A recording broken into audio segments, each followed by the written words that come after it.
biarlah satu sukacita bagi kita untuk mengunjungi saudara-saudara kita yang sedang butuh pertolongan, butuh penghiburan. Ini kita memberikan waktu yang tepat. Lebih baik ke rumah duka daripada ke rumah pesta. Lebih baik kita memberikan kata-kata penghiburan bagi yang berduka daripada kita bersukacita di luar sana entah apa yang kita kerjakan. Walau demikian saudaraku, saya mau memberikan satu ayat firman dari Yohanes 12 ayat 24. 1, 2, 3 ya. Aku berkata kepadamu, sesungguhnya jikalau biji gandum tidak jatuh ke dalam tanah dan mati, ia tetap satu biji saja. Tetapi jikalau ia mati, ia akan menghasilkan banyak buah. Nah, saudaraku, ini dikatakan bahwasanya biji itu harus mati jikalau dia mau berbuah atau memiliki kehidupan yang baru. Karena firman Tuhan berkata sangat jelas, roh itu menghidupkan. Amin. Daging sama sekali tidak ada gunanya. Daging kita ini dari tanah akan kembali ke tanah, tapi roh itu hembusan nafas Tuhan. Jadi kalau saudaraku kita menerima Yesus sebagai Tuhan dan Juru Selamat, maka kita kembali kepadanya.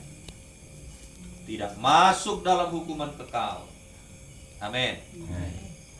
Jadi itulah sebabnya kalau kita meninggal di dalam Tuhan nggak berduka cita. Orang Yahudi kan orang mati itu sangat betul-betul berduka ya. Tapi beda dengan kita anak-anak Tuhan yang sudah selamat. Kalau kita meninggalkan dunia ini, kita tahu Yesus Juru Selamat, kita nggak perlu takut. Amin. Tapi kalau orang Yahudi zaman dulu kan sampai orang mati pun sampai berapa hari dibuat? Ada 3 hari, ada bahkan 7 hari, ya kan? Sampai dibuat penyewa apa namanya? Peratap. Ya, untuk meratapi orang meninggal itu. Jadi dia nggak mengerti sebenarnya bagaimana orang mati itu. Nah, sekarang kita jelas nggak ini bagaimana orang mati di dalam Tuhan? Jelas nggak ini? Jangan nanti udah meninggal pun dia, wah nangisnya luar biasa, sedihnya luar biasa, nggak bisa dilupakan. Sehingga sampai-sampai dia jatuh sakit. Berarti belum mengerti arti daripada mati meninggal di dalam Tuhan. Jadi nggak seperti orang Yahudi dulu, ya, diratapi, nggak sanggup lagi disewa peratap-peratap menangisi mayatnya, ya. Jadi kita kan nggak perlu gitu ya. Tinggal ininya Pak Pendeta, 1 minggu lah kita buat, ya kan? Udah capek keluarganya meratap, disuruh lagi orang meratapi, dibayar. Ya dibayar itu peratap-peratap. Ya. Jadi nggak perlu bayar peratap. Amin. Haleluya.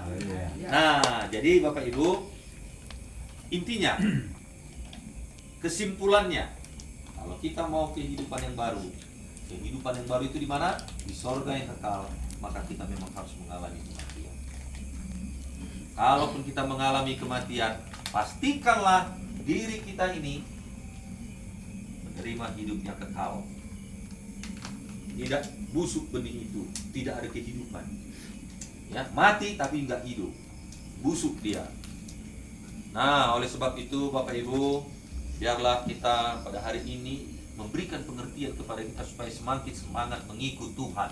Amen. Karena dengan demikian sajalah kita bisa semangat, bisa terus rohani kita dibentengi, rohani kita terus dibangun, rohani kita terus kuat. Jangan tabiat dosa itu menempel dalam diri kita. Matikanlah kata firman Tuhan. Amin. Mari kita bangkit berdiri.